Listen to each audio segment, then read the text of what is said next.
Hi, everyone. Thanks for coming back. This is episode 4 of my silly miniseries themed on the MBTI called Positive ID. And usually I should go into all kinds of prefaces about things, but I'm tired. I'm not going to tonight. You can see the video called Intro to Positive ID if you want to know why I'm up to this foolishness. But I will say a theme of the thing is to discuss some kind of external phenomenon that I've observed over and over and over and over and over and over and over again in my nearly 20 years of being fatally obsessed with the Myers-Briggs temperament indicator. And tonight the theme is talking about how to spot the INJ types, INFJ and INTJ, out there in the wild when you've lost your Audubon handbook on the matter. Now, this look I'm going to describe is not the majority look for these types. So here are some. I'll start with the general things. So here's what will be true of almost all the INJ types. And in fact, this is what's probably shared too with the most of the J types. Period. That is that they generally will have a very tidy, tucked in, everything in very good condition, neat overall look, and things will often be of good quality. So you might see the same pair of shoes in the J's might choose a certain pair of shoes and just wear that one pair of shoes all of the time. But those shoes, though, that one pair of shoes, are going to be in good condition. You will not find them scuffed. You will not find them with a little hole in them. You will not find them with some mark, because the way the J's feel about their stuff, and this certainly does extend to what they put on their bodies to represent themselves, as well as many other things usually, it's a reflection of their sort of tidy ways. And if there's an object, particularly if it's something very personal to their own representation, like their clothing, if it has any sort of imperfection in it, the J's will usually be very quick to, first of all, they're not going to be wearing it out. They're not wearing it out in public. And if they are of a mind to try and salvage it, they will try and repair it. But if the thing can't be got back to good as new, out it goes. It goes to the Goodwill, or it goes in the garbage. You do not see J people as a rule running around with things that are like kind of compromised. They really don't like that. If it's at all possible for them to have everything in very, very good condition, then it will be. Whether their style is extremely plain and conservative, or whether it's very artistic and very flamboyant. So another thing that I noticed about the J's, pretty much all the J's, that I've seen, it is very hard. And you know what? If you're sitting at home and you're trying to do you're trying to figure out whether you're P or J, and you're going in circles and you're refusing to ask anybody for any help, which is ridiculous, but I know a lot of people don't want to do that. Here's one little tiny hint that maybe if you put in a pile, the answer to this in a pile of answers from a bunch of other teeny little tips, it might get you somewhere. But it's generally pretty hard to find a J-oriented person in need of a haircut. It's virtually impossible in my experience. Because they just don't let that happen. That's a big difference between the P's and the J's. They do not let that happen. And it totally makes sense if you think about it. J people are planful. They keep an eye on things. They anticipate what's coming.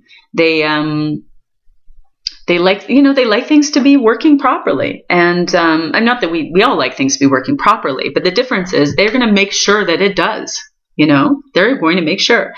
And so J people, like they have routines, and they for whatever hairstyle it is that they're having right now, they have an idea of like, okay, the time to maintain it is every 4 weeks or 5 weeks or whatever it is. And like that is scheduled and it's set and it's in the calendar and the appointment is made well in advance. There's no last minute shenanigans about getting that kind of thing done. And, it just gets done when it needs to be done, as they would probably say. So, Yeah, they're very particular about stuff like that. So that's a sort of overall J associated things to look for. That's often how that is very often how I can look at someone and be like, and it's clear to me immediately that they're a J. Again, I said that the JP thing is the easiest to see for me. It absolutely is. It absolutely is. Yeah, it's very rare that there's a mismatch when I get a strong impression from someone's apparel and appearance. When I get a strong impression that they're a J, it's very, very unusual that if I'm privy to seeing a personal environment of theirs, that their environment does not also match that tidiness that I see. So, and vice versa. So anyway, now specifically, there's a particular INJ look that the majority don't have. The majority of the INJ women, I would say, actually look like the majority of the NP women, but just a little tidier. Again, a little more care or maybe a lot more care with everything being in great condition and of nice quality.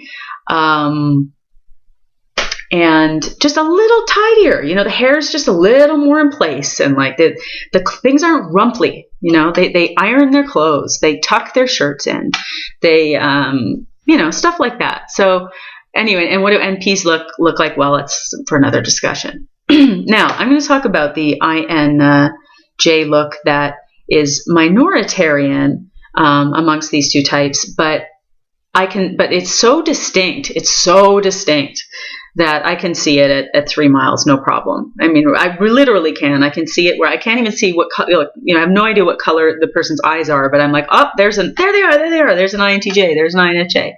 And it is this. General comments. When I see a look in someone, like a fashion thing, when I see somebody who has chosen an outfit, an ensemble that is where kind of maximum preppiness or classic form meets with, in terms of the cut, in terms of like what kind of an item of apparel it is and what kind of style that item is, it's kind of preppy. Now again, this maybe only applies to the sort of waspy North Americans, so I won't speak about anything else, but this is one that I know and that I've seen. So when you see that, and when you see that meeting, though, that kind of classic preppy cut of things and kind of clothing, meeting with maximal artistic flamboyance and flair, again, where you're seeing someone wearing something that's like, for example, when you see a man who's wearing a very natty suit, and it is perfectly tailored, and he is wearing some very kind of wild color combinations, but it is just beautifully done. It's just in inarguably good taste, but also quite bold as well. But it's working, it's working. That is the kind of look I'm talking about. As for women, I would say I would bet you that pretty much all the North American WASP, INFJ and INTJ women who like feminine clothing, that is, they all love Kate Spade. They love the crap out of Kate Spade. You could get just about anything of Kate Spade and they would just adore it if they're not already wearing it. It's very predictable and wonderful. It's great. They look good. These people are looking good. They're looking really good. And so yeah, I would give as an example. I think it's okay to give this example because it's a complimentary one, and because these people are putting themselves out there as INFJs and INTJs. So I think they're public figures. So I'm going to say what I'm talking about, like a terrific exemplar of what I'm talking about, and of this classic INJ look for women would be Miss Melody, an INFJ vlogger who's been putting a lot of excellent episodes out for the last couple of years, it seems. Take a look at her. Take a look at what she's doing. Everything is just perfect. It's just perfect, and she looks fantastic. I mean, she's a very pretty woman, but I mean, just the style that she has. It's a very strong sense of style, and most of the things she's choosing are very classic, or they would be very appealing to like a wide swath of society. Most people would, it would please the parents. It would please the parents, and it's, but very, very, very bold color choices, that show that the person has a lot of creativity and a lot of confidence in their style. It's a very strong style. Another one I saw out there, another INFJ woman that I think is also a rather typical exemplar of something that's sort of the more majority INFJ, is thinker of everything. She's got more, from what I've seen a few of her videos, she's got more of a relaxed,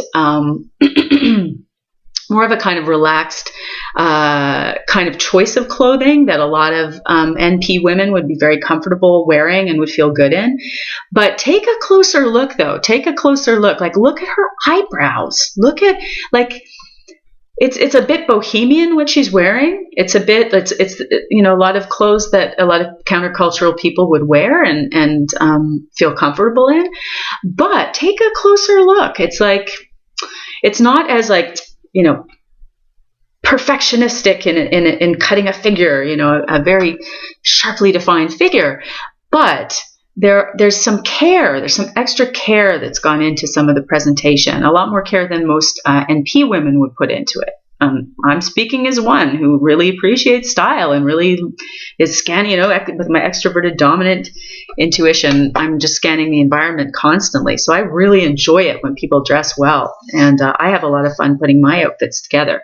But I would never, I wouldn't be able to do it, and I wouldn't bother to do it, to have things like just so like that. But I think it's wonderful when people do. I think I enjoy seeing it. Now, as for the guys, a sort of casual look in this classic INJ thing that I'm talking about. Again, it would be like, what would it look like? Someone who's wearing, again, maybe just jeans and some sneakers, and but again, take a look. Like, are the jeans in good condition? Are they fitting just right? Are they looking good? Are they a little trendy, but not, not too experimental, not too wild, they're a little more classic or a little more sort of designy, but maybe safer in the form. They're not trying to be super weirdos. They're not trying to stand out like crazy, but just something that shows a little bit of an artistic bent. And then I find, and the shoes are maybe they're casual shoes, but those shoes are probably have something distinct about them artistically. Like they show some sort of creativity, some kind of inarguably good taste, and some flair. A bit of artistic flair to them. Maybe they've got the person's chosen to put some wild colored laces in those classic shoes, for example, or another thing that I find to be a really telltale sign that I can see at a distance that is so great. This is particularly with the guys or with the women who dress in a more masculine kind of way, coded kind of way. If I see any of them wearing, again, usually a very good, a t-shirt that's in very good condition. It's not very faded. There are certainly no holes in it. There are no like little tears or little threads hanging off like that. It is not allowed to happen with the J dressers. It's just not. Or generally speaking, anyway. When I see a kind of graphic, some sort of dude wearing some graphic designy t-shirt, particularly if it has a repeating and then interrupted visual pattern. So, for example, you've got, yellow dots. This is a really boring example, but, yellow dots in rows and rows and rows. And then there's like one of the dots is something special. It's a different color, or it's a different symbol, or it's an interrupted visual pattern. I just immediately am like, that's an INFJ, that's an INTJ. And anytime I've had a chance to check that out, talk to that person or find out more about them, they absolutely are. And sometimes for all this talk, you guys, for all this talk about don't ever pay attention to any environmental cues or whatever, I'm like, you know what though? Sometimes it is that simple. Sometimes it is, I'm not saying they're definitely an INJ, but I'm saying, well, if you were assessing them or whatever, it's a good place to start looking, to look further into things. And And when you think about it, I mean, these are people who are leading with the dominant intuition, very creative thinking. And what are they doing? What is their forte? Seeing patterns. That's what I'm saying. I'm like, you know, you can go like, well, that's so stupid. That's so ridiculous. It's too simple. I'm like, you can say that all you want, but when you see you see these things over and over and over and over and over and over again, what can I say? You know, I remember. So that's it. Happy hunting. For those very, very rare types. Oh, I forgot to mention, I forgot to give a good exemplar for the male dressers. One that I've seen out there, I'm sure there are lots more, was Jared Roberts from an INTJ who was interviewed on one of my favorite series out there on YouTube, the NF Geeks with Dr. Mike. Go see that. That would be another example. If I saw Jared, I wouldn't have to go. Jared could be 2 blocks away, and I would be like, "Oh, there goes that's an INTJ." And the only difference this is going out on a limb even for me. But one thing again, I think I noticed it's almost too slippery to be of any use. But I think the INTJs tend to be compared to the INFJs, like in their color and their palettes, they're a little more minimalist. They're a little more toned down. They're not wearing like the really bright colors the way the INFJs are. But I don't know. I think this look is kind of interchangeable with both those types. So there we go. Have a good time having a look out there, and to all of you extremely tidy, extremely stylish, extremely natty INJs, I salute you.